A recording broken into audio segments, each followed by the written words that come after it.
Agora a gente fala sobre saúde, sobre obesidade, que é um dos problemas que afeta, que impacta na saúde das pessoas de uma forma geral, mas também das mulheres. E a gente está no mês de março, no mês aí de comemoração às mulheres, mês dedicado às mulheres, e por isso tem diversas ações especiais que continuam acontecendo.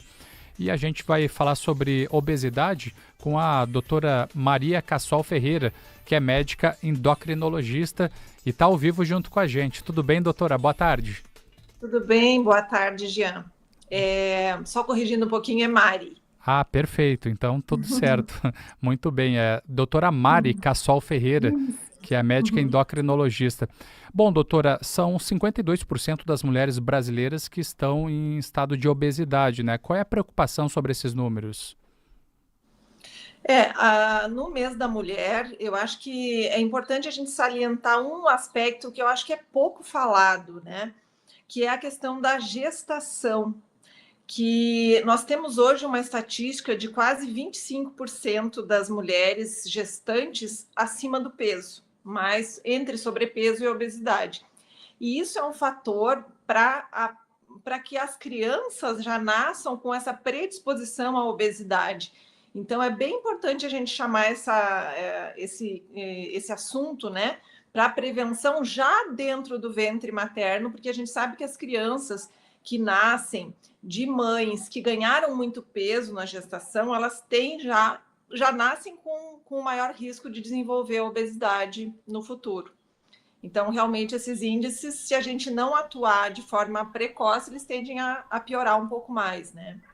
E a importância também de falar sobre isso, especialmente no mês dedicado às mulheres, no sentido de conscientização, de alimentação, de exercício físico, né? Qual é a recomendação exatamente para que a pessoa possa ter uma boa saúde e evitar aí complicações que podem acabar se agravando e trazendo sérios prejuízos? Eu acho que sempre é importante a gente frisar a questão da prevenção. Então, eu sempre chamo a atenção do assunto se pesar, né? Então, a gente precisa se pesar, precisa acompanhar o peso. Se a gente está verificando que o peso está aumentando gradualmente, muitas vezes 2, 3, 4, 5 quilos não aparecem, né? Mas se a gente estiver verificando isso, acompanhando e tomando atitudes preventivas, a gente vai, primeiramente, prevenir o sobrepeso e a obesidade, né? E em questão de tratamento, exercício físico, alimentação, a gente sempre tem que falar, quando a gente está falando em obesidade já instalada, ou um sobrepeso já atendendo à obesidade, a gente tem que tratar como um conjunto, né? Não só o medicamento, não só os hábitos alimentares e não só a atividade física, porque é realmente um conjunto e não funciona muitas vezes se a gente pensar assim, só a medicação, né? Que a gente hoje em dia, felizmente, né, a gente tem muitas opções de tratamentos, felizmente, né, tratamentos eficientes, mas eles não pressupõem que a gente não precise fazer as outras coisas, né? Porque muitas vezes, com o efeito do tratamento, se perde peso, mas se reganha se a gente não tiver adquirido durante o processo uma mudança de comportamento alimentar e uma atividade física regular. Quais são os principais impactos quando a gente pensa na questão da obesidade? Ela está muito ligada também ao DNA, ou seja, né, a genética da pessoa, tem também a influência da alimentação, de não fazer exercício físico, né? Esses itens, por exemplo, em que peso eles estão na balança, né? Qual que tem, por exemplo, a maior influência? É difícil a gente saber estabelecer, porque dependendo da pessoa vai ter mais influência da genética. Muitas vezes, se o pai e a mãe são obesos, né, a chance da criança desenvolver essa tendência é muito maior, maior de 75%, né? E mesmo em gêmeos, às vezes, se estão em famílias diferentes, né, já tem estudos mostrando que hábitos alimentares diferentes, mesmo em gêmeos, vão impactar de forma diferente. E particularmente, nessa campanha desse mês relacionado à obesidade, porque esse mês de março, né, é o mês da mulher e, coincidentemente, também é o mês que é dedicado à prevenção da obesidade. Nós tivemos dia 4, que é o Dia Mundial de Prevenção da Obesidade.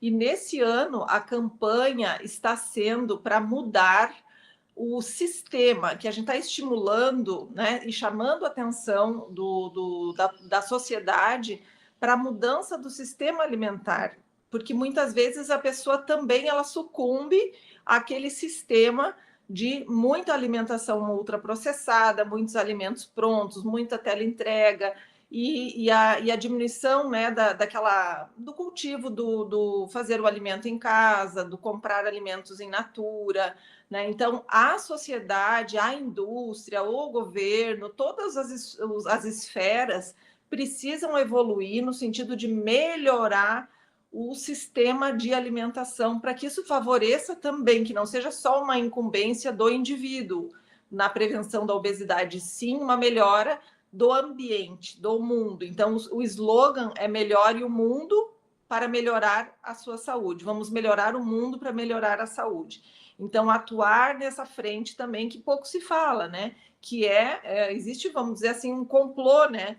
Da parte da alimentação, porque a gente tem muita oferta de muita coisa que é muito palatável, muito saborosa e que tem, né, muitas calorias, gorduras, né, carboidratos simples, e isso favorece muito também o ganho do peso.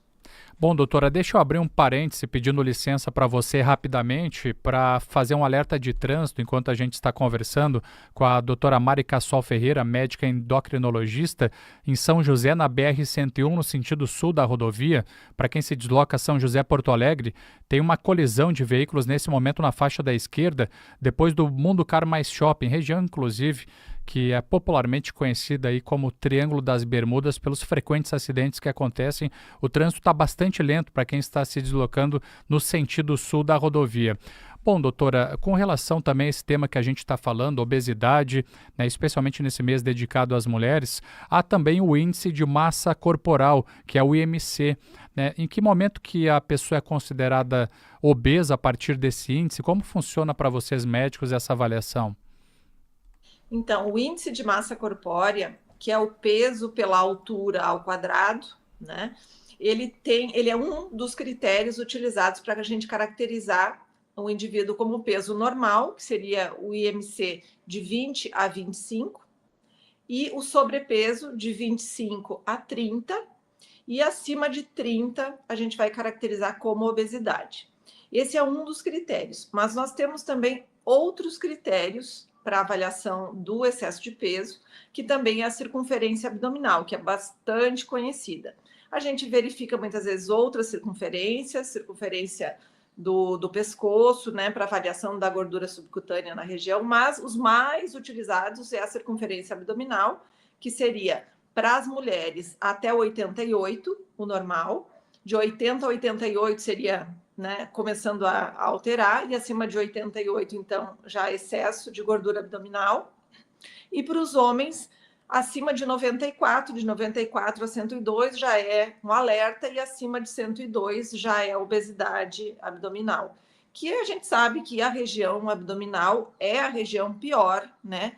Em que nós temos uma gordura ectópica, uma gordura que está numa região que, junto com órgãos, né, como o pâncreas, né, próximo de órgãos como o coração, na região ali do tórax, né? Então, várias estruturas que mudam, o fígado, né, que é muito comum a pessoa engordar também dentro do fígado, que é a esteatose hepática, e muitas vezes isso tem a ver com realmente a genética e com a tendência da deposição da gordura nessa região, né? Então, a gente caracteriza obesidade pelo índice de massa corpórea e pela circunferência. Mas também digamos, um conceito novo que veio esse ano, né, da OMS, é realmente caracterizar quais as consequências que essa obesidade está causando para o indivíduo, para a gente poder direcionar o tratamento e poder direcionar quais são realmente aquelas obesidades que estão tendo mais complicações, né? Então, outros fatores que vêm associados com esses índices seria a presença da glicose alterada, seria a tendência ao pré-diabetes ou diabetes, a hipertensão arterial, a apneia do sono, a esteatose hepática e várias outras coisas que são, né, vários fatores que vêm associados com o excesso de peso. E quando se pensa, né, até gostaria que você falasse um pouco mais sobre isso, sobre esses fatores, doutora, porque as doenças do coração, que são uma das maiores causas de morte do mundo, isso é a própria medicina que traz em números para a gente, né, com relação a isso que é bastante preocupante. Quando se pensa na obesidade, né, um dos reflexos é exatamente as doenças cardíacas. Exatamente. Dos fatores independentes para doença cardiovascular, doença cardíaca, é a obesidade. Então, muitas vezes a pessoa faz exames, né? Eu costumo chamar a atenção assim, a pessoa chega para mim, às vezes com os exames todos normais, meus exames estão normais, né? Mas o excesso de peso, o excesso da gordura abdominal, por si só, mesmo com o exame de colesterol normal, glicose normal, ele é um fator independente para a doença cardiovascular, né? Para o infarto. Assim como é um fator de risco para várias outras causas, assim como vários tipos de câncer. E falando em mulheres, né, o câncer de mama, o câncer de endométrio, que são cânceres, né, específicos das mulheres, eles estão diretamente associados com a obesidade. Então, a obesidade não só favorece doenças cardiovasculares, hipertensão, diabetes, né, e várias outras doenças, mas também o câncer. Bem, doutora, de qualquer maneira, né, com toda a nossa correria do cotidiano, as pessoas, né, trabalham com muita velocidade, se deslocam também, acabam dedicando uma boa parte do tempo com relação ao trabalho ou às atividades do dia a dia, porque o mundo ele se move numa velocidade muito grande, né, especialmente nesse momento em que as novas tecnologias tomam conta do nosso cotidiano. Fica também um grande desafio para as pessoas para conseguirem se alimentar bem, para conseguirem ter aí todo esse equilíbrio que se busca, né? E você, como médica endocrinologista, também tem falado sobre a importância da alimentação para a gente, mas é um grande desafio, sobretudo. Exatamente, é um grande desafio. Mas eu acho que a gente tem que tentar e começar desde cedo, começar já com as nossas crianças, ensinando, né, a cozinhar, ensinando a fazer os alimentos em casa, conhecendo os alimentos in natura e não só os enlatados, os, né, empacotados, enfim. E, claro, muitas vezes a gente não consegue fazer a nossa alimentação, não consegue almoçar em casa, não consegue ter as refeições em casa, mas a gente consegue levar a refeição de casa para os locais. Então, a famosa marmita, né? Muitas vezes é uma maneira da gente fazer um alimento, preparar num dia que a gente tem mais tempo em casa e levar esse alimento para comer fora, né? E não depender de muitas vezes, né? Não depender sempre de alimentos já prontos, que normalmente vão ter mais gordura, vão ter mais sódio, né? E muitas vezes a qualidade nutricional vai ser bem menor do que se a gente escolhesse esse alimento e fizesse em casa. Mas aí vem de novo aquela questão da campanha esse ano. Realmente o ambiente ele não favorece.